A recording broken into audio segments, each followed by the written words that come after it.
Rieccoci, siamo sempre con il nostro ospite in collegamento, il dottor Marco Di Liddo, senior analyst CESI, Russia e Balcani. Stiamo parlando della situazione ucraina e le ripercussioni. Lei prima, professore, ha parlato di elite politiche coinvolte. Adesso si è, per esempio, riconfigurata la situazione in Ungheria con la riconferma del governo. L'Ungheria può essere una pedina vulnerabile in questi equilibri internazionali, secondo le vostre analisi, o no?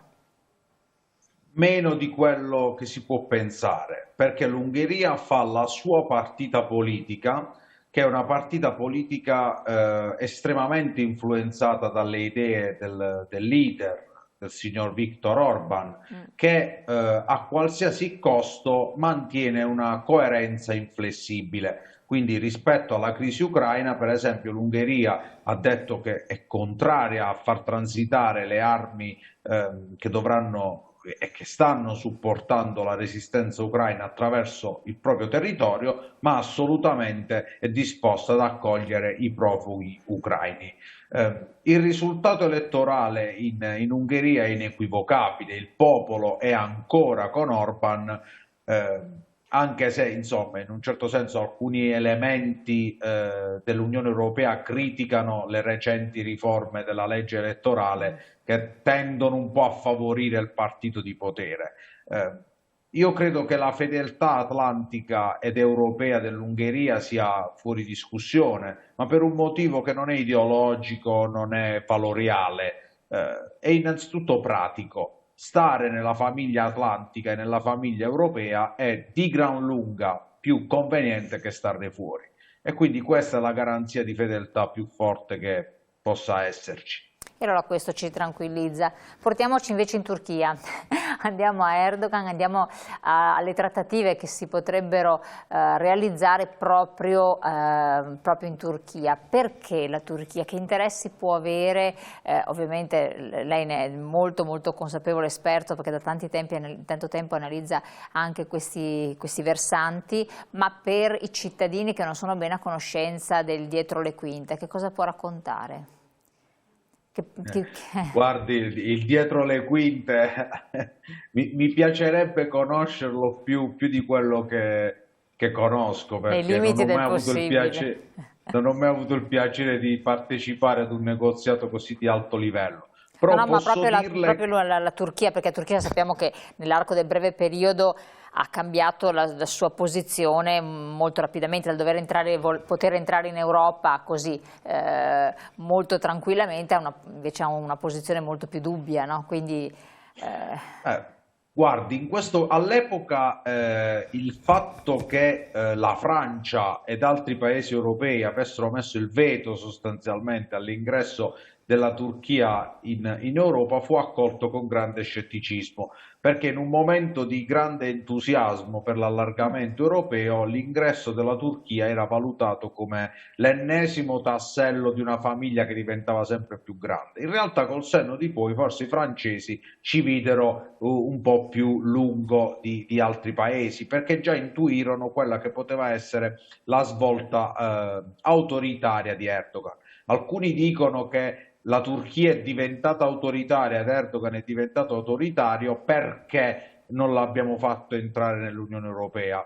Ma io non credo molto a questa versione, io credo che la parabola politica dell'HP, quindi del partito di potere in Turchia e di Erdogan, fosse molto molto chiara sin dall'inizio e che magari abbiamo evitato in questo frangente politico di far entrare nell'Unione Europea un paese che avrebbe potuto crearci qualche problema e qualche imbarazzo in un sistema che ha già delle problematiche di governance a causa di partiti populisti o meglio, o di governi che tendono o strizzano l'occhio a certe forme di autoritarismo. Penso soprattutto all'Ungheria di cui abbiamo parlato prima.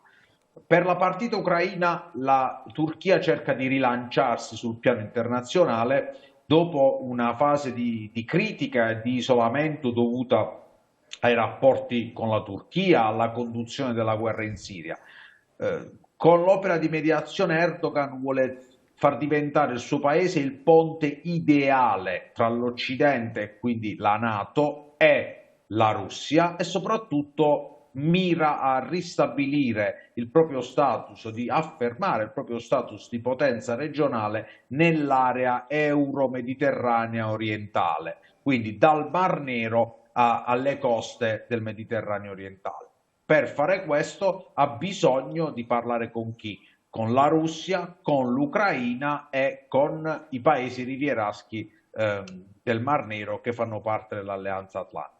La sua è una scommessa molto importante, perché? Perché laddove il negoziato dovesse riuscire, i meriti principali saranno attribuiti al presidente turco, che quindi potrà ritornare sulla scena internazionale non più giudicato come leader autocratico, come nuovo sultano, come dittatore, ma con invece il ramoscello d'ulivo e il titolo di uomo che ha portato la pace in Europa. Ecco, quindi un grande stratega sostanzialmente. È quello che vuole far credere. Ma per non addetti ai lavori, che ruolo ha in quest'ambito lo stratega e quindi come si può mettere nella trattativa, in una trattativa così difficile? E poi perché appunto una Turchia anziché in un'altra realtà che si possa essere offerta e magari più neutrale, insomma qual è il ruolo? Per ottenere certo è chiaro, ma che cosa può fare, può dire? Guardi, C'è in qualcosa, questo caso do des, vi do qualcosa, concediamo... anche, ma quello viene dopo.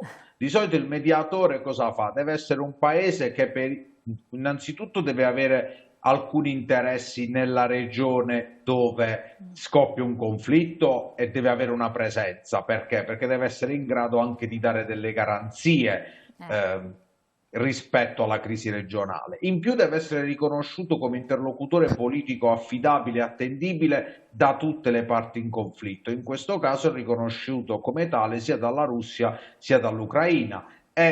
Non è da poco, considerando il fatto che Erdogan è considerato comunque vicino alla leadership del Cremlino da un lato, e dall'altro la Turchia ha fornito i droni all'esercito ucraino con cui l'esercito ucraino distrugge i mezzi russi e quindi respinge l'offensiva, si difende, insomma, con cui sta facendo la guerra. Il ruolo del mediatore è molteplice. Il ruolo del mediatore è quello di creare innanzitutto le condizioni ambientali migliori per svolgere il negoziato, quindi banalmente garantire che le parti che vanno a mediare non rischino la vita. Poi creare un ambiente politico, cioè favorire il negoziato, andare a intervenire laddove possibile facendo proposte, ammorbidire le parti laddove si creino delle posizioni troppo dure. È un ruolo diplomatico di assoluto rilievo, e ovviamente oltre al riconoscimento internazionale l'esito poi delle trattative, qualora fosse positivo, potrebbe portare alla Turchia a nuovi accordi commerciali, nuovi accordi nel settore della difesa, nuovi accordi economici, ma naturalmente questo soltanto a contratto avvenuto, diciamo così. Infatti, lei prima parlava di strategie, di piccole cose che possono accadere e rovinare un po' tutto. Adesso è emerso il caso di Bučka, no? Di questa strage che è stata fatta, sono ancora indagini in corso, sono emersi dati anche successivi alla data in cui si dovrebbero essere verificati, insomma ancora tutto in via di definizione. Però la cosa, sono indagini sostanzialmente per crimini di guerra, quanto sembra, la cosa non è da sottovalutare. Può essere che un errore anche da volte madornale del genere sia stato fatto da parte della Russia, cioè ha perso il controllo di una situazione, l'ha fatto deliberatamente per scatenare l'ira e le suscettibilità internazionali, cioè lascia un po' perplessa una cosa del genere, una strage del genere. O che cos'è? Punto di domanda. Guardi, io non userei l'espressione errore, perché innanzitutto No, sempre... c'è un ordine ben preciso allora. Guardi, la guerra purtroppo noi in Europa per fortuna ce lo siamo dimenticati, perché non viviamo, noi europei occidentali soprattutto, non viviamo situazioni di questo tipo sulla nostra pelle dal 1945. Però già se andiamo a chiedere agli abitanti dei Balcani occidentali, se andiamo a chiedere ai bosniaci, se andiamo a chiedere ai kosovari, loro se lo ricordano perché la guerra in Jugoslavia è finita veramente l'altro ieri. In guerra questo tipo di abusi purtroppo sono all'ordine del giorno, quindi non esiste una guerra che non abbia forme di abuso e di crimini contro l'umanità. Questo ce lo dobbiamo sempre ricordare perché la guerra è un atto di violenza ed è un atto di violenza mirato a sconfiggere un nemico e purtroppo si usano tutti i mezzi per sconfiggere il nemico, anche colpire la popolazione civile. I russi l'hanno fatto all'inizio del conflitto, cioè il massacro di Bucha è soltanto l'ultimo capitolo di un libro degli orrori che ha visto la distruzione di interi villaggi, i bombardamenti indiscriminati sugli ospedali, sulle scuole, sulla popolazione non combattente. Quindi io credo che parlare di errore o di qualcosa che è sfuggito dal controllo sia cercare non di dare un alibi, ma cercare di tenere a freno le nostre paure. Noi abbiamo paura di pensare che un altro essere umano possa consapevolmente dare ordini di questo tipo. Eppure la nostra storia ci insegna, per esempio con l'Olocausto, che anche i tedeschi, i nazisti, consapevolmente avevano fatto tutti gli abusi non solo sulla popolazione ebraica, ma anche sulle minoranze, su coloro che avevano problemi mentali, problemi fisici, sugli slavi. Quindi è parte di una strategia. Io mi rifiuto di credere che il comandante dell'unità che si stava ritirando da Bučka avesse perso la testa e quindi abbia deciso di sparare sui civili, perché la dinamica non è quella. Questa è gente che è stata presa, è stata legata, è stata fatta inginocchiare e gli si è sparato un colpo dietro la nuca.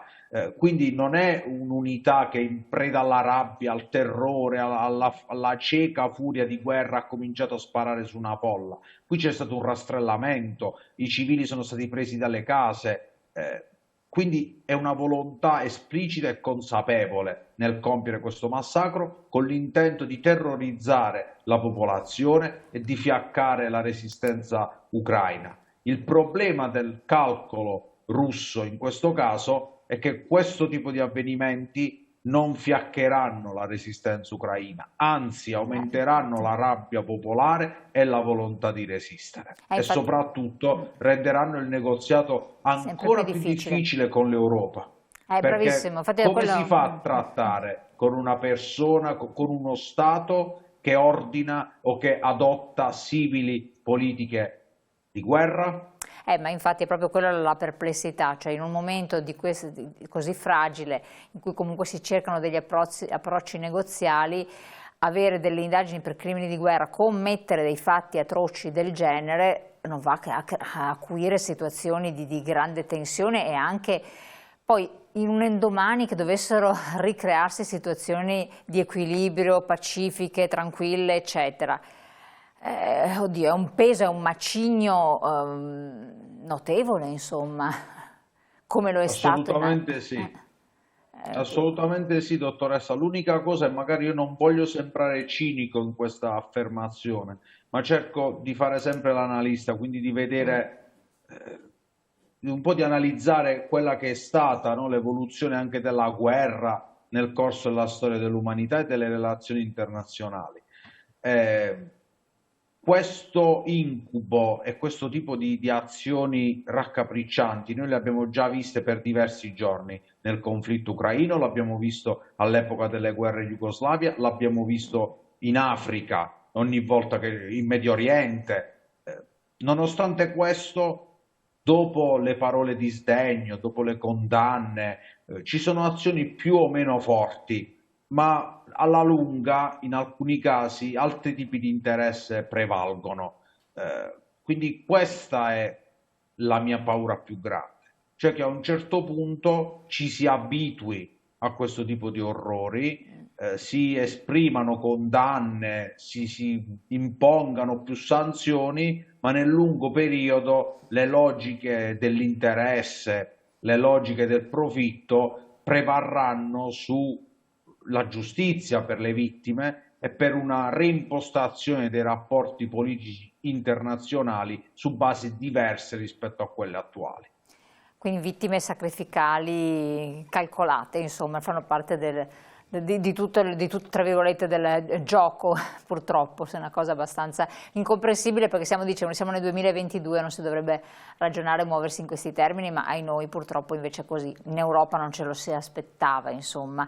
Dottoressa, se posso, c'è un proverbio africano che dice: quando gli elefanti combattono, l'erba finisce schiacciata. E secondo me questo rende bene il senso di quello che stiamo vivendo adesso. Questa è una guerra tra sistemi di potere, tra gruppi di potenze, per sfere di influenza e per interessi enormi.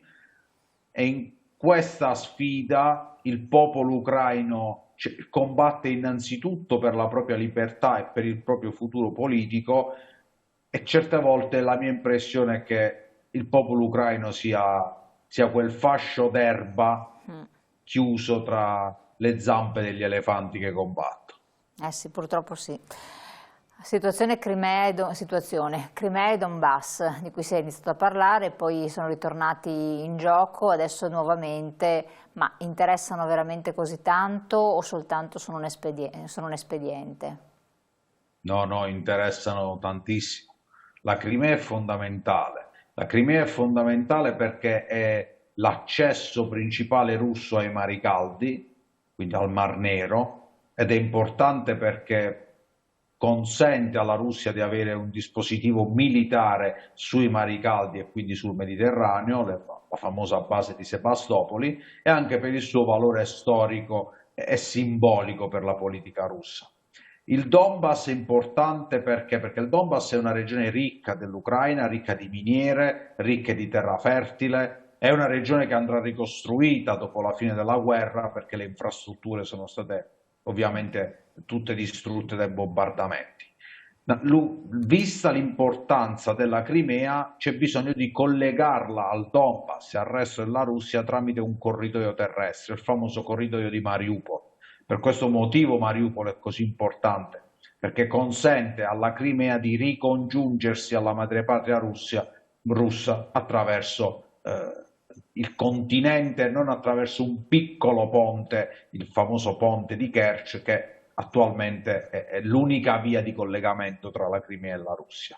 Quindi questo è importantissimo, ma questo è l'obiettivo tattico, cioè avere un presidio territoriale e avere l'accesso sicuro al Mar Nero. Poi c'è un obiettivo un po' più grande, che è quello della neutralità ucraina, quindi impedire all'Ucraina di entrare nella NATO per dimostrare alla NATO e all'elettorato interno russo che Mosca è ancora un potere che non può essere ignorato, che è ancora uno dei maggiori giocatori dell'arena internazionale. E poi c'è il vero obiettivo strategico, cioè quello di dire al mondo che l'epoca dell'unipolarismo occidentale filoamericano è finito e che quindi si è entrati in una nuova epoca, quella del multipolarismo, in cui Stati Uniti, Cina, Russia e altre potenze globali si siedono al tavolo alla pari e riscrivono le regole dell'ordine mondiale.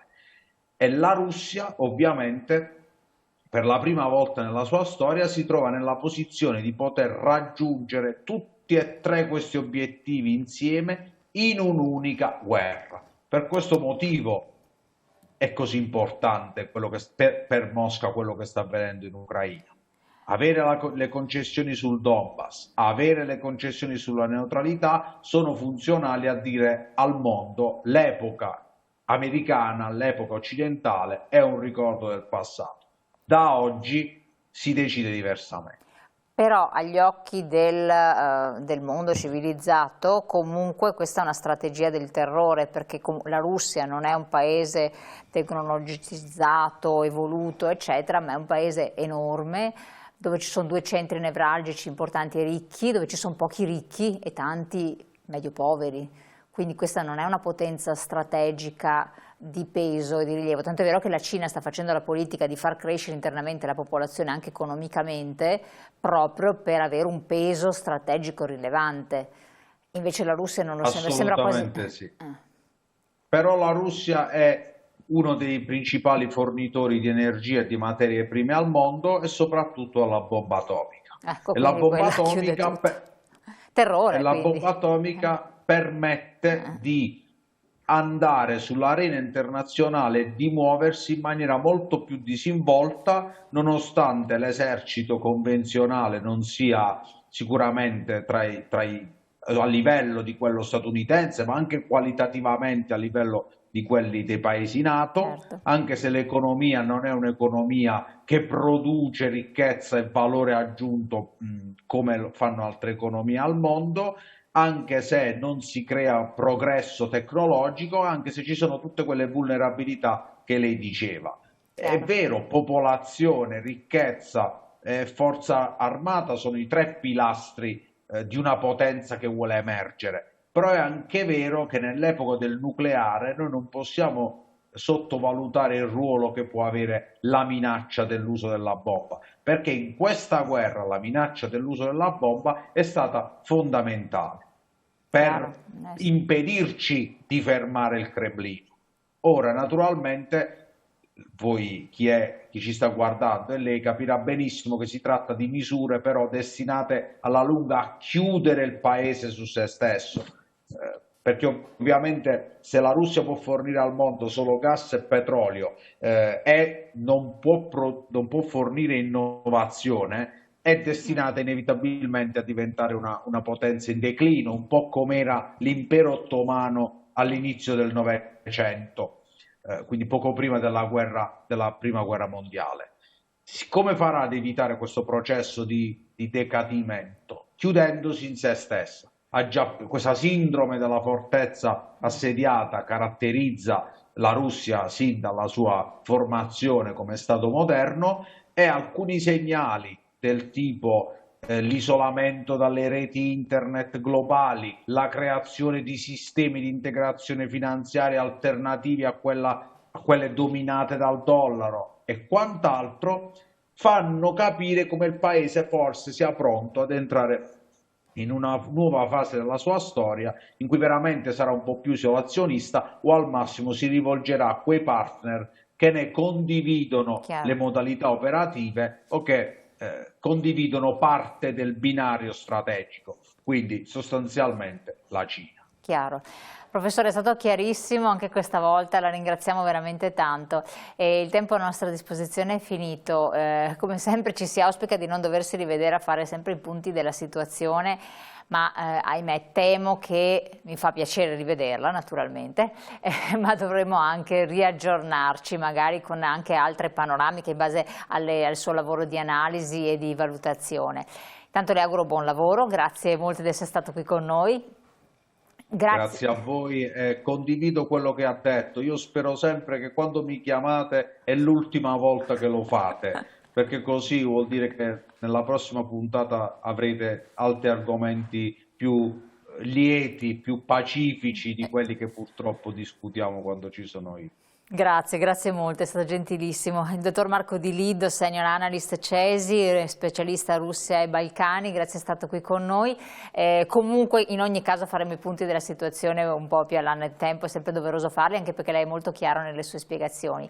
Allora, chiudiamo questa puntata anche con voi telespettatori, lasciamo andare il professore che è stato collegato e noi ci rivediamo naturalmente domani per un'altra trasmissione. Grazie, buon proseguimento, buona serata.